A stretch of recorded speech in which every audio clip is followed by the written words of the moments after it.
Hi friends, అందరికీ నమస్కారం. చూస్తున్నారు కదా, జాక్ ఫ్రూట్ అంటే పనసకాయ అన్నమాట. కానీ మా మనవరాలు అయితే ఇంకోలా అనేది, అది ఎలా అనేది ఈ వీడియోలోనే చూద్దరు. కానీ లేకపోతే పనసకాయ అయితే మా జగదీష్ తెచ్చాడండి, వాళ్ళ ఫ్రెండ్ ఎవరో ఇచ్చారట. ఈ సీజన్లో మాకు ఇక్కడ బాగానే దొరుకుతాయిలేండి, కొనుక్కొనేది ఏమి ఉండదు, ఎవరో ఒకరు ఇస్తూ ఉంటారు.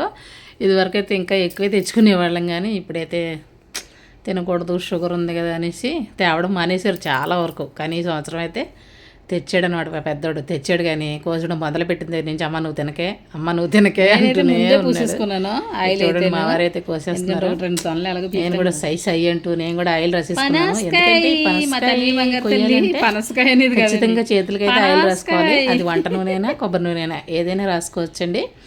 ఆయిల్ రాసుకుంటే చేతికి అంటుకోదు, లేదంటే ఆ చేతికి అంటుకున్న జిడ్డు వదిలించుకోవాలంటే చాలా కష్టం అవుతుంది అనమాట.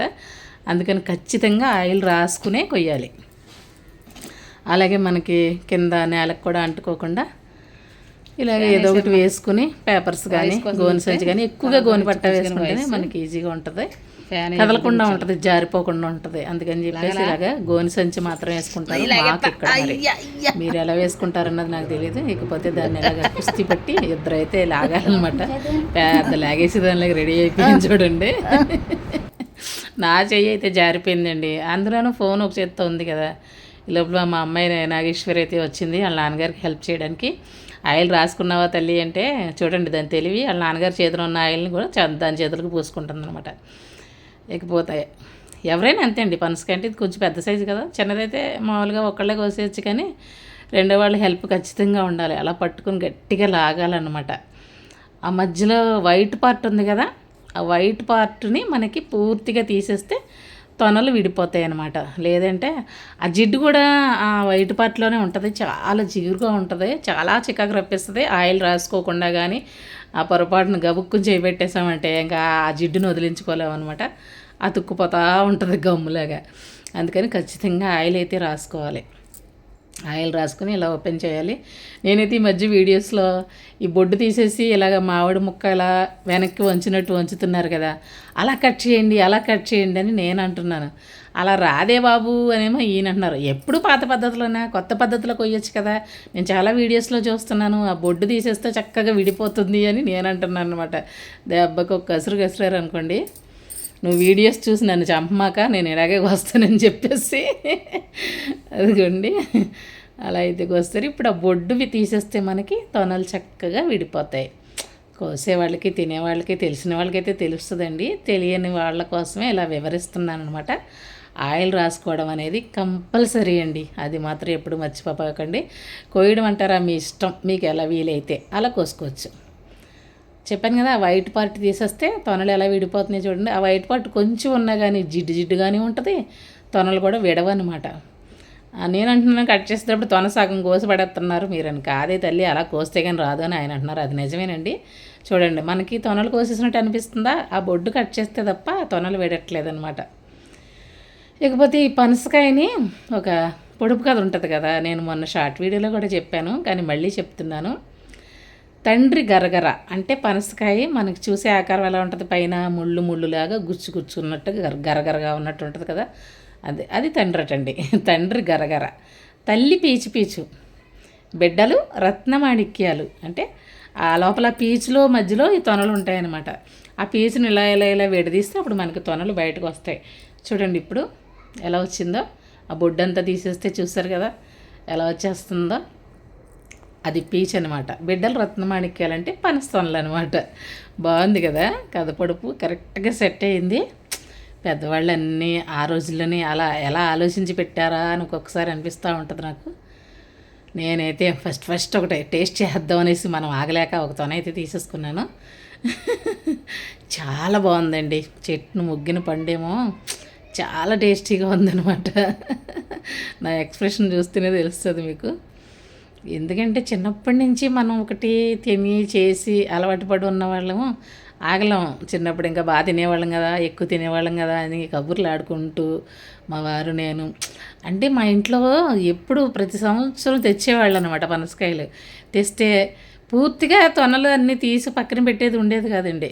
తీసే మధ్యలోనే అలా తీసుకోవడం, ఎందుకంటే ఒక్కొక్కటి గింజలు విడిపోయి వచ్చేస్తుంది కదా, అలాంటివన్నీ అలా నోట్లోకి తోసేయడం, మంచిగా వచ్చిన తొనలు తీసి పక్కనే దేంట్లో దాంట్లో ఒక బేషన్ పెట్టుకుని అందులో వేసుకోవడం.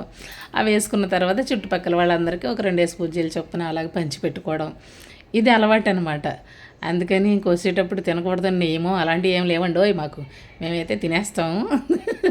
ఇక మా ఇంట్లో అయితే, అమ్మ వాళ్ళ ఇంట్లో అయితే తీసి పక్కన పెట్టి తొనలే ఉండేవి కాదనమాట. మా అన్నయ్య మా తమ్ముడు అంటే వాళ్ళకు ఉండేవి కాదు కాయలు, ఇక్కడి నుంచి మా అత్తారింటి దగ్గర నుంచి పంపించేవాళ్ళు, వాళ్ళకి దొరకవు కదా అని చెప్పేసి. కోసేటప్పుడే సగం కాయ తినేసేవాళ్ళండి. అలా అలవాటు అనమాట. మీరు మరలా అనుకోవద్దు. చూస్తారు కదా తొనలు ఎంత బాగున్నాయో, బంగారు వర్ణంలో ఉన్నాయి. సైజు కొంచెం చిన్నవే కానండి చాలా టేస్టీగా ఉన్నాయి. లేకపోతే అదే రోజు అమ్మాజీ గారు కళాఖండాలు కూడా తయారు చేస్తున్నారు. ఏం లేదులేండి, పెయింట్స్ అప్పుడు వేయించేసాం కానీ ఇంకా కొంచెం ఉండిపోయినాయి డబ్బాల్లో. అయితే ఈ గడపకి పెయింట్ వేసిన రోజునే పైన ఫ్యాన్ బిగించాం బయట. ఆ ఫ్యాన్ బిగించినప్పుడు ఆ పైన ఫ్లోర్కి కన్నాలు కొడతా ఉంటే కొంచెం ఇసుకలాగా రాలి, అది మళ్ళీ ఇది ఆరకుండా అది వచ్చి అంటుకుపోయిందనమాట. అప్పటి నుంచి నాకు ఇది కొంచెం గరగరగా ఉంది, దీన్ని పేపర్ కొట్టేసి మళ్ళీ వేయాలి అని అనుకుని ఇప్పుడు వేస్తున్నాను అనమాట. కొంచెం మిగిలిన ఆ పెయింట్స్ ఇంకా అలా ఉంచినా ఆరిపోయి శుభ్రంగా ఎండిపోతాయి. ఆల్రెడీ ఎండకి ఎండిపోయిందిలేండి. కొంచెం మళ్ళీ టెన్నర్ బాటిల్ తెప్పించి అందులో కలుపుకొని వేసుకుంటున్నాను అనమాట.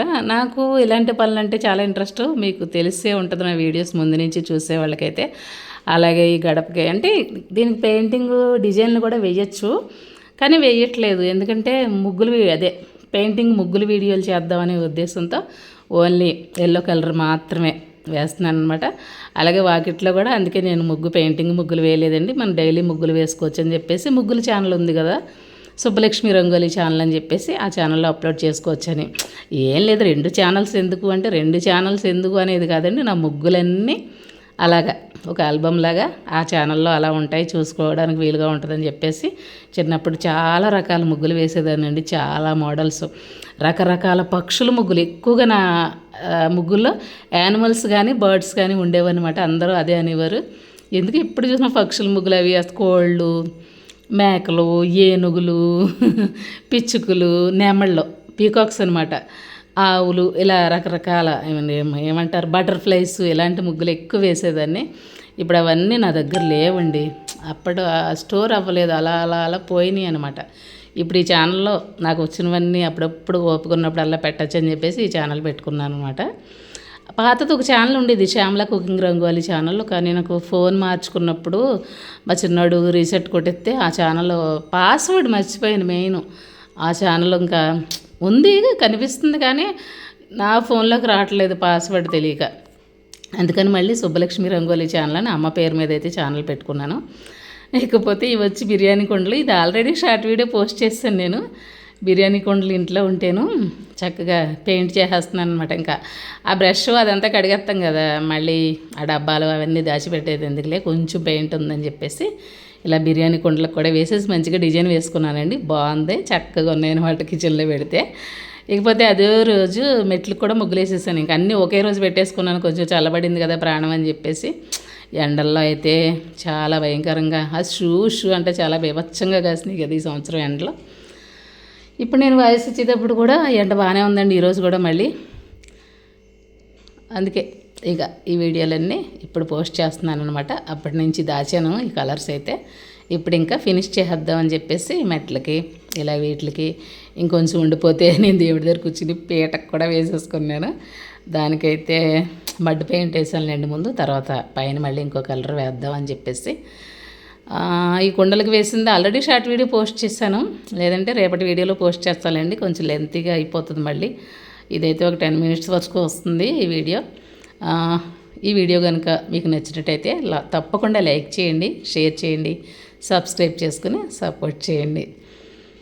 బిర్యానీ కుండలను కూడా ఇలా రెడీ చేయొచ్చా అని మీకు అనిపిస్తుందా? మీకు కూడా ఇంట్రెస్ట్ ఉంటే మీ ఇంట్లో ఏమైనా కలర్స్ మిగిలిపోయినాయి అంటే మీరు కూడా వేసేసుకోండి. అలాగే ఇది వచ్చి చిన్న రోలుకి కూడా వేసేసానండి. అలాగే ఇది పీట అనమాట, కొంచెం ఎత్తుగా చేయించుకున్నాను నాకు కూర్చోడానికి వీలుగా.